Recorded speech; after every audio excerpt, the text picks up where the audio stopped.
we appreciate that the East African Business Council is celebrating 20 years of its existence, and we do realize that the contribution of the Council in the region has been tremendous.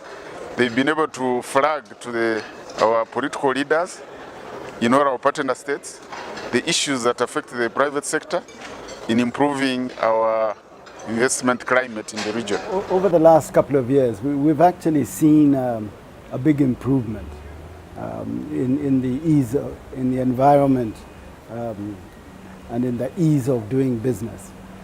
For this, we're grateful, but there is still some way to go. The NTB bill was passed by the East African Legislative Assembly and signed into law. And one of the challenges the private sector had about the bill was that it didn't fundamentally come up with a dispute resolution process or a process of ensuring that NTBs are resolved once they are identified. So we are working with our partners, the EABC, to ensure that these amendments are put in place so that the bill can be effective. So Volkswagen selected Eastern African Community specifically because there was tremendous signs of structural improvement, and being a market that is strategically located, we thought it's the time to get started. However, what is needed now is a new automotive policy, to combine this free trade area in future so that you have a common market, and for that you need to get started.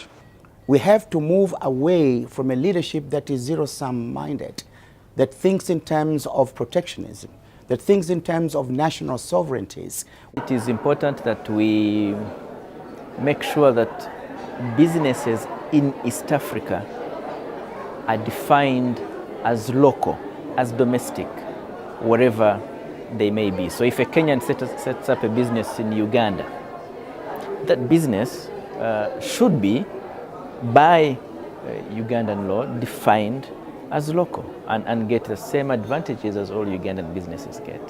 2-3 messages. After years of saying can we grow an East African common market, politicians should start saying how can we start making East African products so that we stop having a national identity for enterprises operating within the East African market. And number 3 is really the agenda around the free movement of labor. We need to make sure that East Africans can move freely for purposes of trade and investment, and remove all the barriers that stop this free movement of labor. Make sure that people can get work permits easily, that they can establish their businesses easily, that they can physically move. We don't have harmonized investment codes as yet. We have now created a competition law, and we're just establishing a competition authority. And yet the legal infrastructure, the East African Court of Justice, which I think is the best in the whole of African region as a regional court, is yet to have the mandate, the teeth, to be able to rule and adjudicate on investment and trade issues.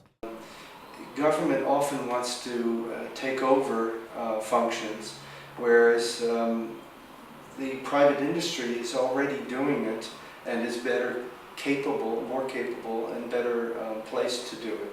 This is the kind of thing where we see the EABC assisting us to ensure that the government accepts and understands the capabilities and how the private sector can work with them, and that the different roles are respected.